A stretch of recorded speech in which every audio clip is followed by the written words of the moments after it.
Bob, one of the deep philosophical issues about human beings is how do we maintain our personal identity? A lot of philosophical arguments about that.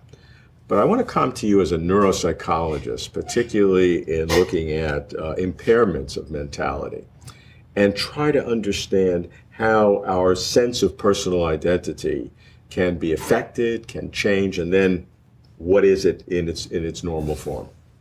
So the concept of personal identity for a neuropsychologist links us to a disease concept of anosognosia, a syndrome. In neuropsychology, is a lack of awareness of illness, but it's fundamentally tied to our sense of self and our sense of identity. And some of the thinking about that is that it's fundamentally tied to our entire bodily sense of self.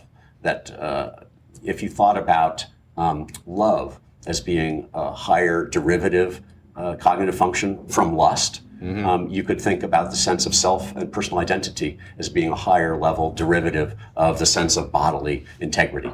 And we have a huge amount of our brain dedicated to the representation of all of the aspects of our body, including not just our skin surfaces, the position of all of our joints in space, but also our viscera, if we attend to it enough. All of these things are represented in our brain, and the high-level constructs that reflect the integrated synthesis of all that information does provide us with a key sense of self, and we know that can be destroyed with certain kinds of lesions in the brain.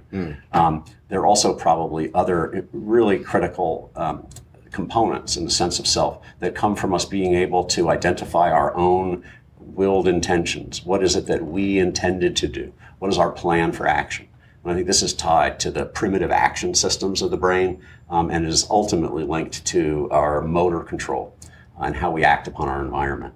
It looks like our brains have evolved in order to have a unique system that's responsible for the generation of willed intentions and to balance that with information that's coming in from the external world. The general feeling that we have is that our personal identity has this unity. It's all sort of one, and we do different things that we control. But what you're saying is that it's really made up of a large number of components that we're not even aware of.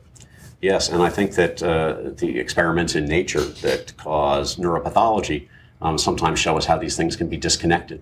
So we have people who have a lack of a sense of self and a loss of the sense of reality that's tied to other kinds of disturbances in the sense of familiarity. What are specific examples? So to think about something that all of us have from time to time, the sense of déjà vu, the sense that we've experienced something before, or the sense of jamais vu, which is fewer people know about, but which is just the opposite, the experience of being in a familiar place and having it be very unfamiliar.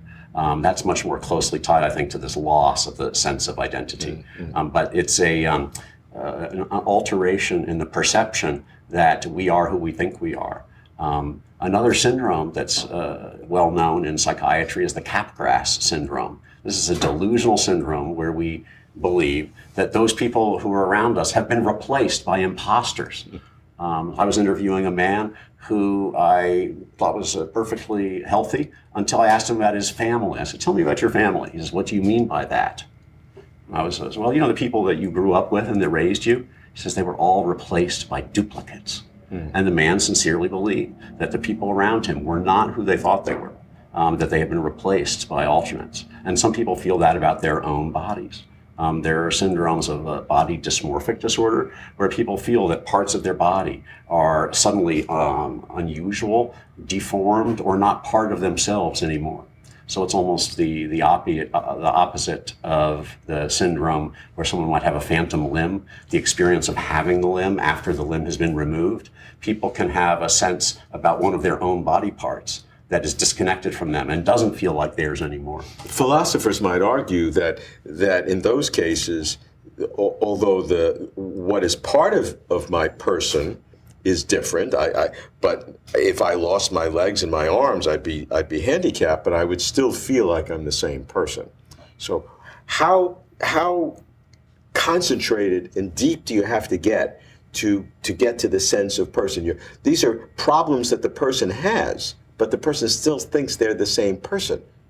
Yeah, usually so. I mean, it's so deeply ingrained. The sense of I am me and you are you Right. is one of the most fundamental elements of our brain organization. Yet, if we think about infants and follow infants' development, it is that sense that only emerges over time. The merger between the infant sense of self and another are well known to not exist until they've gone through some period of development. So it is an emerging brain capacity, but it is one that is very early emerging and one of the most important ones we have. But I think that both the developmental course and the lesion evidence shows us that these things can be disconnected. And how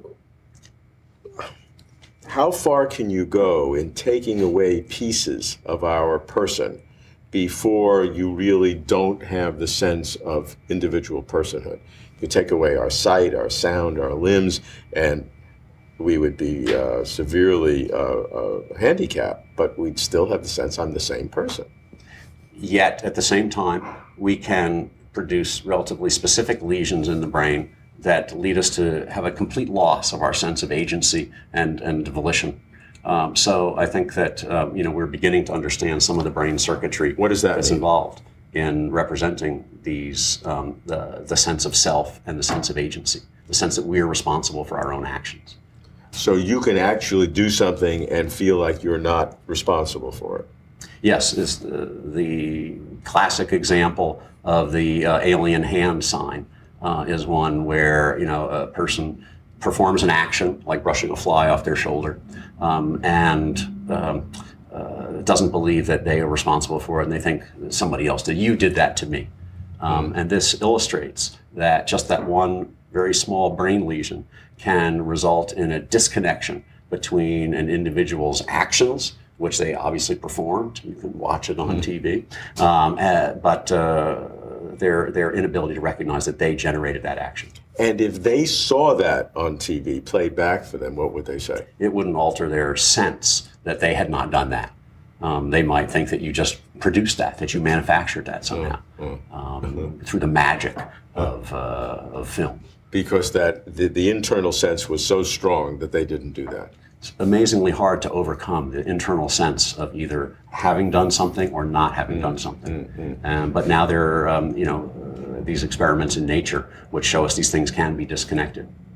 So what are some other neuropsychiatric disorders that can help us understand? I think that an example of another neuropsychiatric syndrome where there's an alteration in the sense of self is schizophrenia, or actually in all of the psychotic disorders. There can often be a disconnection between one's sense of self and where external stimuli are dominating brain function.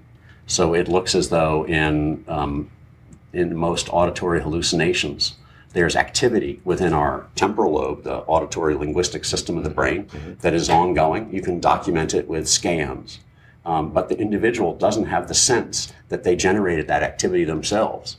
So they therefore believe logically that it's coming from an external source. They think that someone must have put those ideas into them, or that they're hearing voices from somewhere else. And so that's a classic example of a loss of the sense of self and the attribution of external agency to a perceptual experience. Does that mean that our sense of self is a mirage?